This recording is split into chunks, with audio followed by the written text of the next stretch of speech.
Allô, bonjour monsieur. Donc, toujours dans le cadre du devoir à rendre en introduction au travail social. Donc, je m'appelle Alpha Oumarouba et voici mon ami Ibrahim Mohamedou. On a eu l'occasion de se connaître en 2018 à travers nos parents, bien sûr, qui travaillent dans un domaine ensemble. Et là, bonjour Ibrahim. Bonjour Alpha. Donc là, je m'en vais te poser quelques questions comme devoir qui nous a été donné par notre prof. Si bien sûr tu peux répondre et essayer un peu de hausser le temps pour que vraiment ils puissent entendre.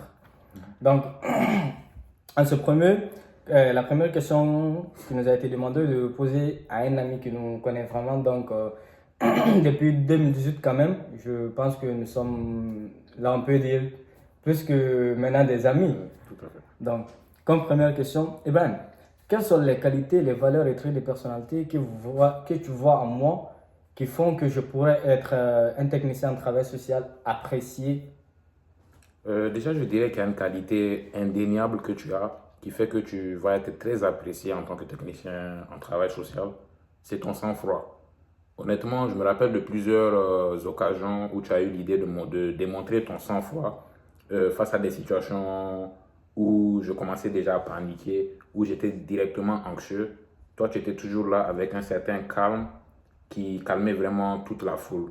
C'est-à-dire que le sang-froid que tu as, je pense que ça va vraiment t'aider à ne pas tomber face à certaines situations que tu vas rencontrer en tant que technicien en travail social.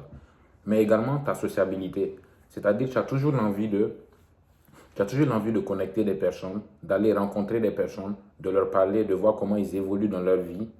Et de ça, tu arrives à connecter facilement une personne à l'autre parce que tu as vraiment les deux angles, tu connais vraiment la première personne et la deuxième personne. Et pour moi, ça, c'est des qualités qui vont faire en sorte que tu seras vraiment très apprécié en tant que technicien en travail social. Maintenant, concernant les valeurs, il y a également, je dirais pour commencer, la valeur de la justice.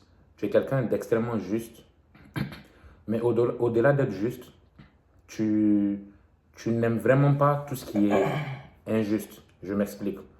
Face à certaines situations où tu vas te rendre compte que c'est pas juste du tout, tu vas pas hésiter à faire comprendre aux gens que tu considères que ce qui se passe actuellement n'est pas juste et que tu aimerais que la situation retrouve de sa justice. Et pour moi, c'est une valeur qui est très bonne en travail social, dans le sens où il faut vraiment être juste pour pouvoir se rendre compte des injustices qui sont autour de nous, des personnes qui sont vraiment dans la société, qui sont vraiment pas vues à leur juste valeur dans la société. Tu arrives à les reconnaître de par cette valeur-là. Une autre valeur que je dirais par rapport à toi, ce serait ta curiosité. Tu as une curiosité insatiable. Et c'est vraiment une valeur que je respecte énormément en tant que personne, dans le sens où quel que soit le sujet, la discussion, ou quel que soit l'élément que tu essaies de l'approfondir au plus profond de la chose. On peut parler d'un sujet banal ou d'un sujet vraiment profond. Tu vas poser d'énormes questions pour essayer de comprendre et tu ne finis jamais de comprendre. Et j'apprécie énormément cette valeur qui est, euh, qui est la curiosité chez toi. Et concernant un trait de personnalité, c'est lié au fait que tu sois très sociable. Je considère que c'est vraiment la partie la plus frappante de ta personne. C'est le fait que tu sois vraiment extraverti. Tu as vraiment cette énergie d'aller rencontrer les gens. Et au-delà de rencontrer les gens, quand tu les rencontres, après des rencontres, tu es toujours beaucoup plus heureux que tu ne l'étais avant les rencontres. Et ça va vraiment être important pour toi en tant que travailleur social dans le sens où tu vas être amené à rencontrer différents types de personnes, mais énormément de personnes également. Et tu auras toujours cette énergie et cette envie de leur rendre justice. Ok. Pardon. Merci beaucoup Ibrahim. Donc, à travers toutes ces valeurs que tu viens de numérer sur ma personne et vraiment mon savoir-être et autres, pourquoi la personne. Donc, excuse-moi. À l'un des valeurs que tu viens de numérer là tout de suite, quelles sont vraiment les valeurs que tu penses qui vraiment vont m'aider à assumer ce rôle en tant que un technicien de travail social responsable et professionnel dans vraiment ce domaine? Je pense qu'une valeur qui est notable, qui pourrait vraiment prévoir le fait que tu seras responsable dans ce rôle, c'est encore une fois la justice. Tu as cette justice profonde qui fait que la ponctualité pour toi, c'est quelque chose d'extrêmement important. C'est-à-dire le temps, tu considères vraiment le temps pour ce qu'il est. Admettons que tu as un rendez-vous avec, un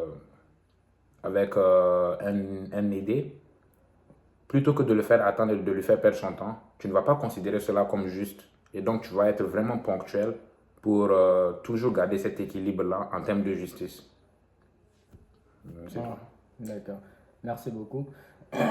Et vu que dans ce domaine aussi, nous rencontrons plusieurs genres d'aidés, notamment les enfants, les femmes et des groupes de personnes, des familles et tout. Maintenant, moi, tu m'identifierais plus avec quel genre de personnes, à mes connaissances aussi, et voilà. C'est une bonne question et je pense sincèrement que tu serais le mieux avec des adolescents ou des jeunes adultes. De par ton dynamisme du fait que tu as vraiment beaucoup d'énergie à interagir avec, certes, toutes sortes de populations, mais les adolescents et les jeunes adultes,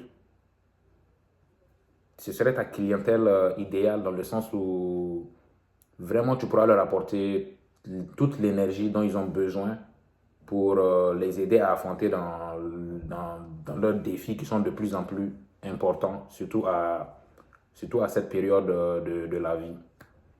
Ok, merci beaucoup. Et selon tes connaissances dans ce milieu, quel serait mon plus grand défi et pourquoi? Ton plus grand défi, je pourrais dire que c'est lié à ton empathie.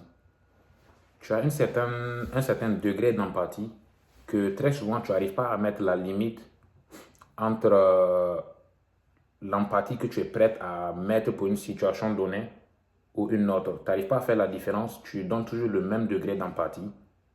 Et ça va être un grand défi, sachant que tu seras amené à, rien que dans une journée précise, à rencontrer différents cas et à rencontrer différentes situations qui peuvent émotionnellement t'épuiser. Maintenant, je crains que tu ne puisses pas reconnaître le moment même où tu es totalement épuisé pour te décider d'arrêter, pour te décider que c'est plus le moment de continuer. Sinon, mentalement, mais également émotionnellement, tu seras beaucoup trop affecté par les situations que tu vois. Du coup, c'est vraiment le défi, le plus grand défi que je vois, c'est lié à ton empathie et à la charge émotionnelle qui sera beaucoup trop grande pour suivre des cas trop différents dans la même journée. Ah, d'accord. Donc, merci beaucoup. C'était tout pour le devoir. Merci, Ibrahim. Merci à toi.